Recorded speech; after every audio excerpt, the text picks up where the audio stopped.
Bienvenue à tous, jeunes mathématiciens. Aujourd'hui, nous continuons l'exercice 2, une séance dédiée aux manipulations algébriques fondamentales, l'inverse et le quotient. Pourquoi cette étape est-elle si importante? Jusqu'à présent, vous avez appris à additionner et multiplier les nombres complexes. Mais pour maîtriser pleinement cet ensemble C, il faut savoir diviser. Dans le monde complexe, on ne se contente pas de poser une barre de fractions, on utilise des astuces algébriques élégantes que nous allons détailler ensemble. 1.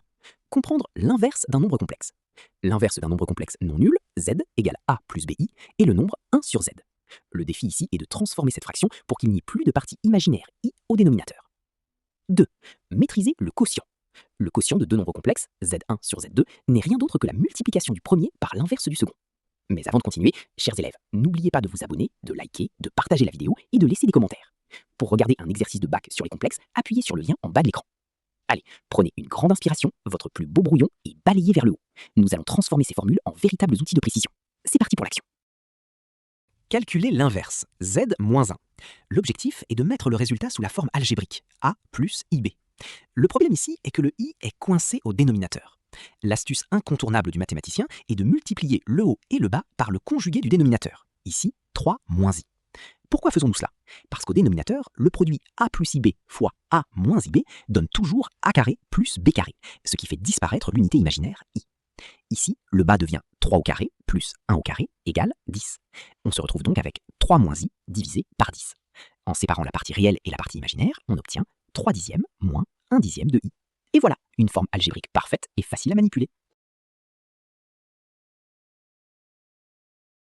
Le calcul du quotient z sur w, avec z égale 3 plus i et w égale moins 3 plus i. C'est le même principe que pour l'inverse, mais avec une étape de calcul supplémentaire au numérateur. On multiplie en haut et en bas par le conjugué de w, qui est moins 3 moins i. Au numérateur, on procède à une double distributivité. 3 fois moins 3 fois moins i fois moins 3 et i fois moins i. En se rappelant que i carré égale moins 1, on simplifie pour obtenir moins 8 moins 6i. Au dénominateur, on utilise notre astuce habituelle, moins 3 au carré plus 1 au carré égale 10. Enfin, on divise chaque terme du numérateur par 10. On obtient moins 8 sur 10 moins 6 sur 10i, ce qui se simplifie en moins 4 cinquièmes moins 3 cinquièmes i.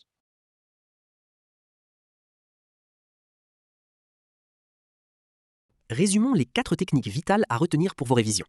1. Le conjugué consiste à inverser le signe devant la partie imaginaire. 2. Le module se calcule grâce à Pythagore, racine de a carré plus b carré. 3. Pour l'inverse ou le quotient, le secret est de multiplier par le conjugué du dénominateur pour chasser le i. 4. La somme d'un complexe et de son conjugué donne toujours un résultat réel.